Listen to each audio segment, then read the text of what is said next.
আসসালামু আলাইকুম। বালা আছেন সকল আপনারা? আমি বালা আছি আলহামদুলিল্লাহ। সকাল থেকে অফিসিয়াল ডিউটি আরম্ভ হয়ে গেছে।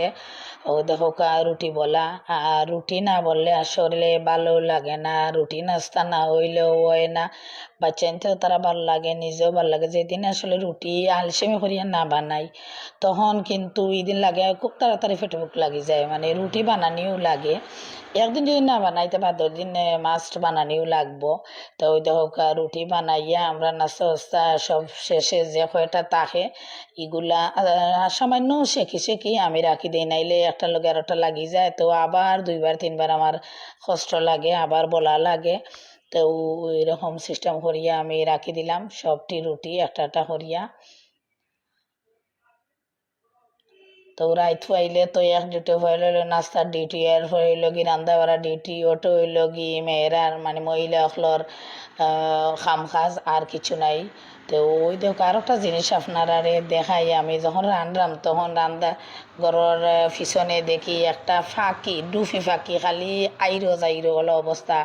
অমন সুন্দর লাগছে আমার দেখে। তো ফিঞ্জিরার মাঝে কুলিয়া সিস্টেম করিয়া রাখলাম, আর ভিতরে বাদ দিয়া রাখলাম যে দেখি ডুফিটা নিয়ে ঢুকে যায় ফিঞ্জিরার ভিতরে। ইয়া আল্লাহ কি আর ঢুকতো! ওই দেখো এবারটা তার রিল্যাক্সে আটা আটি করে এখানে ঢুকবার তো কোনো তার চিন্তাধারাও নাই। ওই দেখো একবারে মানে ফিঞ্জিরা খান্দার যায় আর হরি যায়।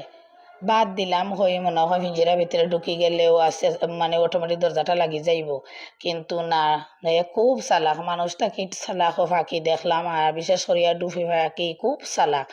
ওই দোকা চাউল দিছি, চাউল খাইয়া হে তার জায়গায় যার গি, কিন্তু ভিতরে যেন বাদ দিছি ইটার খান্দা বাইও যান না। হে বুঝতে পারছে ফাঁকিটা যে ইনো ভিতরে গেলেও হে ফান্দ ঢুকে যাব। ও কারণে হে মানে খানির লুবও করেন না। তার বাইরে যে খানিগুলা খাইয়েও তার তার যায়গি, কিন্তু আমিও লোক সারা পাবলিক নাই। আমি অনেক সময় দরিয়া খালি চেষ্টাও করলাম যেন দেখি ঢুকি যায়নি, ক্যামেরাও দরিয়া রাখছি যেন ক্যামেরা তো দেখাইমু আপনারা ভিডিও করিয়া যে কেমনে ফাঁকিটা ঢুকলো, কিন্তু দুঃখর কাহিনী হইল কি ফাঁকিটা তো ঢুকলো না।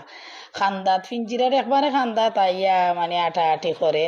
ওই দেখো কত বালা লাগে, আমার কাছে লাগে অন্য কোনো খান্দাত মনে হয় তার বাসা আছে, ও কারণে হে অন্য খানির বাজে খানি লাগি আইয়া মানে খাইয়া আস্তে আস্তে যায় গিয়া আর ঢুকে না। তে যাই হোক এদিন মাছ আনছিলাম, যে মাছের ডিম যে নাছিল আপনারা দেখাইছিলাম, তেও ডিম বাজিটা করলাম আর কয়েক পিস মাছ বাজি করমু। তো এইরকম আসলে ডিম ভাজি করলে সবর পছন্দ নাই। আমরা ঘরে এখন হলাহান ডিম পছন্দ করেন, সেও মানে টেঙ্গা দিয়ে রানলে ডিম বালা ফাইন, সেও বাজি ডিম বালা ফাইন। ওই রকম অবস্থাতে আমার কাছে আসলে আশা কথা যেখান রানলে যে কোনো টেঙ্গা দিয়া রানলে আমার কাছে বালা লাগে, বলা বড়ই দিয়ে হৌকা বা আম দিয়ে হৌকা, ইটা ডিম রানলে আমার কাছে বালা লাগে। তেও ডিম ভাজিটা করিয়া পরে পেঁয়াজ সুন্দর করে কেতা করিয়া ওই দেখো আমি সব দিলাইলাম পেঁয়াজ একটু দিয়া সব মাছ আর ডিমগুলারে লাড়ি লেমু বালাটিকে মশলার মাঝে একবারে আবার রুটা কাটা ভালো লাগে না, একটু পেঁয়াজ টেয়াজ হইলে তো গিয়া খাইতে একটু মজা লাগে।